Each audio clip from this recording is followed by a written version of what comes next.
Gostaria de pedir que vocês me ouvissem hoje como se estivessem recebendo uma notícia pela primeira vez, que vocês não soubessem ainda nenhuma informação a respeito desse tema e me ouçam de forma bem livre, bem tranquila, bem serena, porque eu quero lhes apresentar hoje a minha visão do Evangelho. Em outras palavras, como eu vejo Jesus Cristo. Vou apresentar para vocês em duas etapas. Primeiro, os aspectos biográficos. Em seguida, alguns aspectos doutrinários. E em relação à primeira fase, nós podemos iniciar pelo nascimento de Jesus. É muito interessante que esse episódio, de alguma forma, ele simboliza tudo o que vai ser ao longo da trajetória de Jesus Cristo. Os pais estavam em Belém para o censo e eles viajaram até lá, porque era uma exigência do Império Romano que as pessoas estivessem em sua terra natal. E nessa estadia aconteceu de chegar o momento do parto de Maria. Como não havia lugar para eles na estalagem, pelo menos não cabia ali o casal com um recém-nascido, eles foram para a estrebaria e improvisaram uma manjedoura para colocar o neném. É isso que eu digo que é um instantâneo de como vai ser a vida de Jesus Cristo. Haverá em muitas ocasiões uma incompatibilidade entre ele e o mundo. Sempre ocorrem atritos, problemas, questionamentos, acusações. Esse clima perdura ao longo de praticamente toda a vida de Jesus, com raros momentos de prazer, de alegria, de amizade, de confraternização. Em seguida, nós passamos para o batismo, e aí vamos nos deparar com uma cena muito interessante, porque ao chegarem no templo, um homem justo e temente a Deus, que vivia ali nos arredores do templo, chamado Simeão, ele recebe intuitivamente uma mensagem de que ele estava prestes a conhecer o Cristo enviado por Deus. Ao se encontrar com Jesus, ainda bebê de colo, ele diz para os pais que ali estava aquele que era esperado e que serviria como queda e elevação para muitos em Israel. E isso é interessante porque a maioria das pessoas não vê que Jesus pode ser um motivo de queda. À medida em que a pessoa não aproveita a luz que emana da sabedoria do Evangelho, ela de alguma forma está fazendo uma escolha ruim do ponto de vista espiritual, porque quando você rejeita a luz, você é responsável também por essa decisão.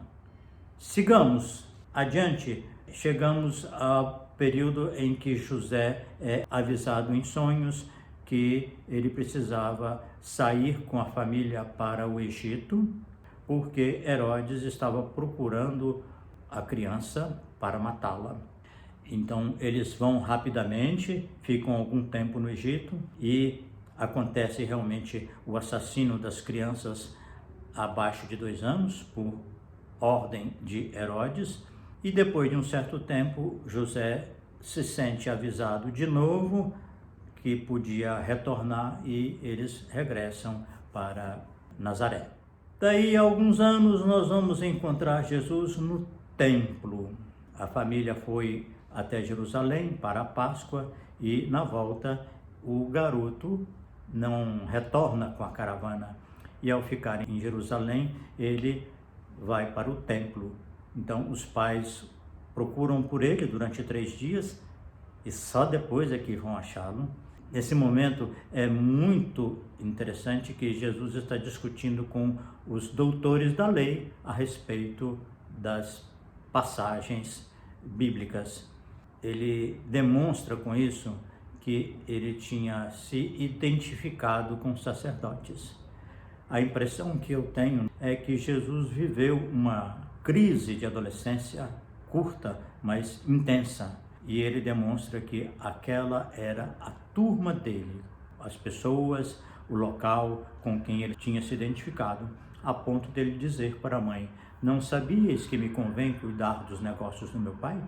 Mas ele aceita a argumentação amorosíssima de sua mãe e, apesar do silêncio de José, eles voltam, em conjunto, em família, para Nazaré.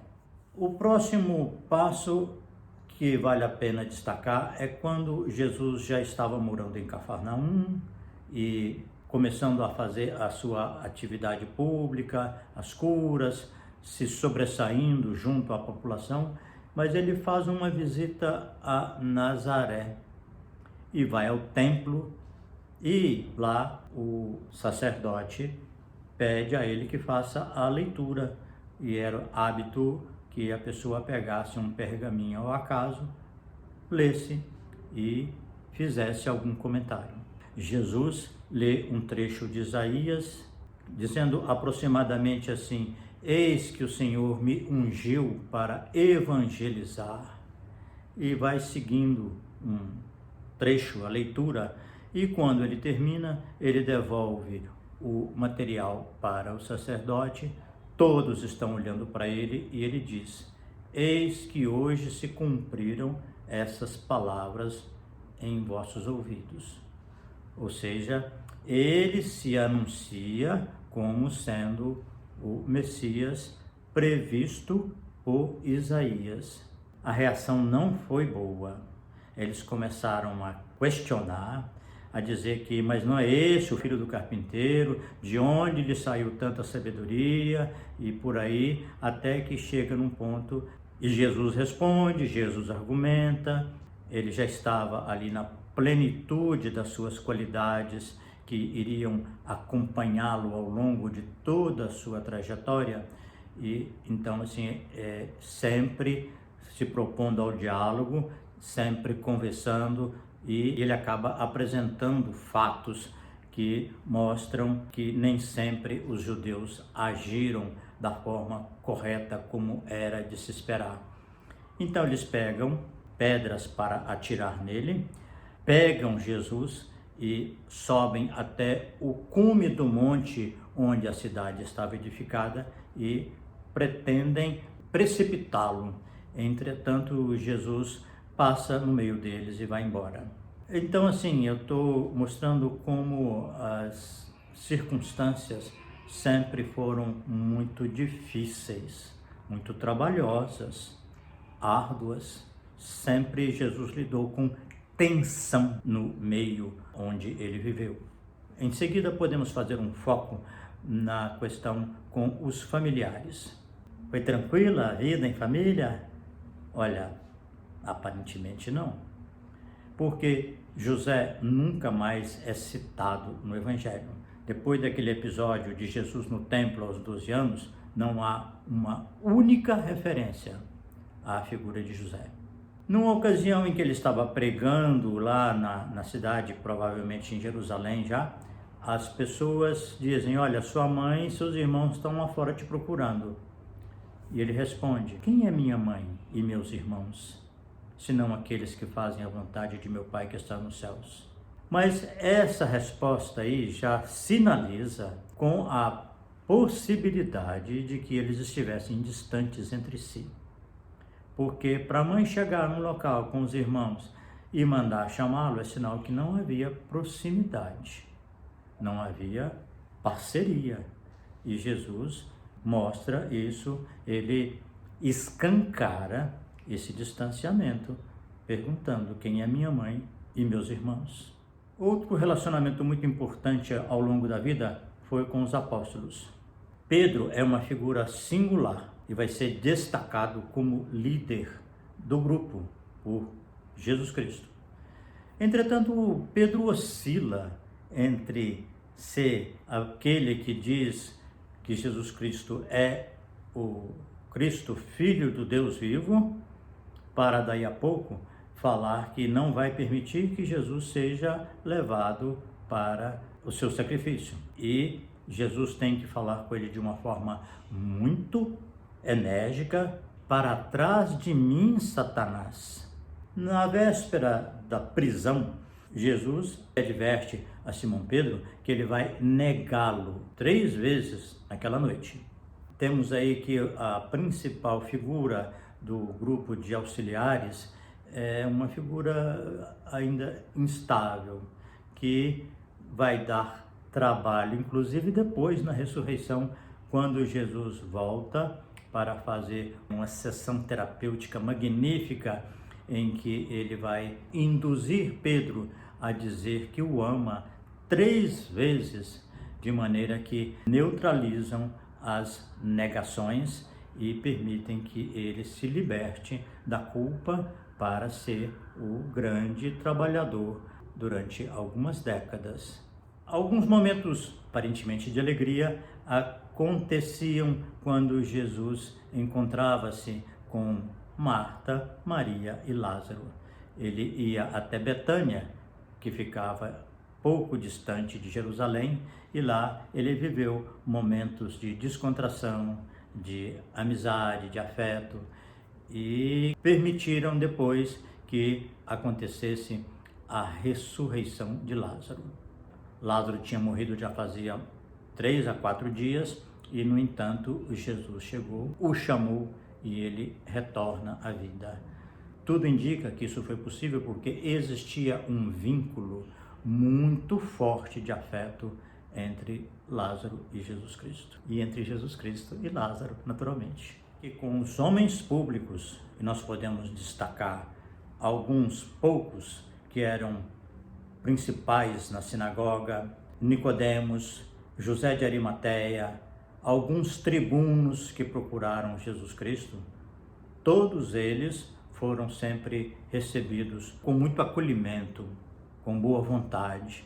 Jesus não fez nenhuma diferenciação dessas pessoas que ocupavam algum cargo, tinham alguma projeção na comunidade. E é interessante porque um desses sujeitos, que era o Nicodemos, que era considerado um seguidor de Jesus ocultamente, para não contrariar os fariseus, recebe uma lição de Jesus extraordinária que está registrada no Evangelho de João, no capítulo 3, a respeito do nascer de novo e da vida eterna. Em relação aos doentes, Jesus está sempre disponível, receptivo, mas ele também demonstra uma tendência a interromper os trabalhos, a se distanciar, a ir para o deserto. Ele põe limites à quantidade das pessoas a serem atendidas. Entretanto, ele não se sujeita à imposição do sábado, o que se torna um dos principais atritos entre ele e a tradição judaica, porque guardar o sábado era uma regra de valor absoluto, e Jesus não se submete e continua fazendo curas no sábado sempre que ele acha conveniente e necessário. Em relação aos fariseus e aos saduceus, é uma luta constante. Eles estão sempre provocando Jesus, fazendo alguma pergunta capciosa, uma pergunta que funciona como uma tentação.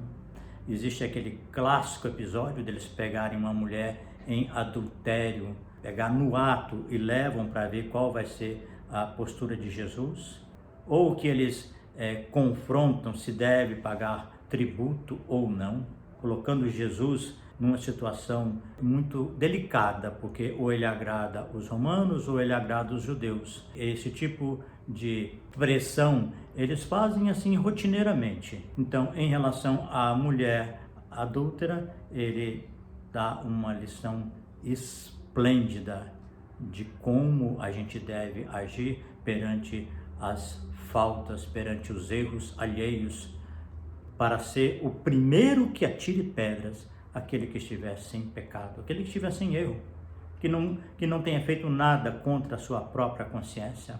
Em relação ao tributo, aos impostos, Jesus sai de uma forma inteligentíssima quando ele pega uma moeda e pergunta: de quem é essa efígie? É de César. Então, essa é de César, e dá a Deus o que é de Deus. Podemos dizer que ele se aproveita das circunstâncias para esclarecer o seu ponto de vista. Ele não foge do confronto, ele aproveita e trabalha com as circunstâncias para deixar a sua mensagem. Finalmente, nós podemos ver que em relação ao templo e em relação ao poder mundano, Jesus também deixa muito clara a sua postura quando ele entra em Jerusalém montado num jumento. Ele sabia que a população iria recepcioná-lo com muita festa, como se ele fosse um grande libertador da pátria. E ele monta no jumento, demonstrando para eles, enviando uma mensagem que esse aqui é o meu trono. É simples. Eu não tenho nenhum interesse em ocupar uma posição de prestígio, de liderança mundana. E, aparentemente, logo em seguida, ele vai ao templo e começa a derrubar as mesas, a expulsar os que vendiam as coisas para os sacrifícios, dizendo que ali era uma casa de oração e não era para ser ponto de comércio. E isso é uma das assertivas mais contundentes que ele fez em relação aos costumes, porque até hoje muitos ainda têm dificuldade e usam a casa de oração, usam o templo religioso para vender, para ter lucros e para acumular vantagens. Na ocasião em que ele foi preso, Jesus se manifesta em relação a Judas de uma forma muito carinhosa. Ele diz para Judas: amigo, a que vieste? Isso demonstra que Judas também foi convidado a pertencer ao grupo. Ele diz isso num outro momento: e eu não vos escolhi os 12, e um de vós é um diabo. Ou seja, ele mostra que a amizade, a consideração, o respeito por Judas permanecia vivo no seu coração. E ainda vale a pena nesse período destacar que Jesus Cristo, no alto da cruz, diz que tem sede. Os soldados romanos levam um pouco de vinagre e ele bebe e diz: está tudo consumado. E inclinando a cabeça, ele morre. É interessante que não há nenhuma queixa, não há nenhuma vitimização.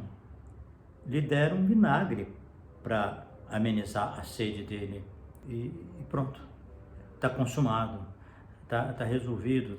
Ele veio para uma missão muito áspera, muito difícil e cumpriu.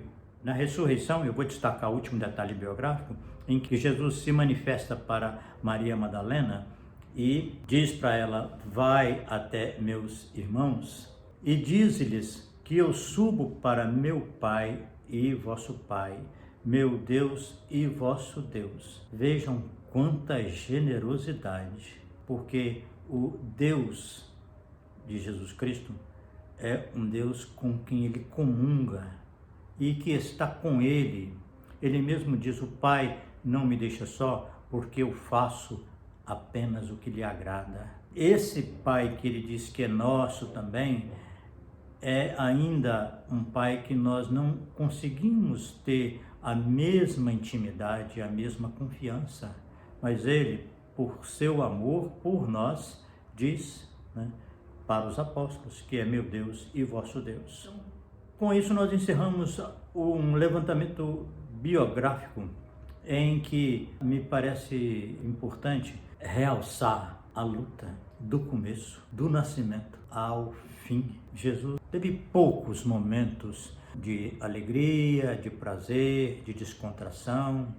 Tudo foi luta, tensão, debate, confronto.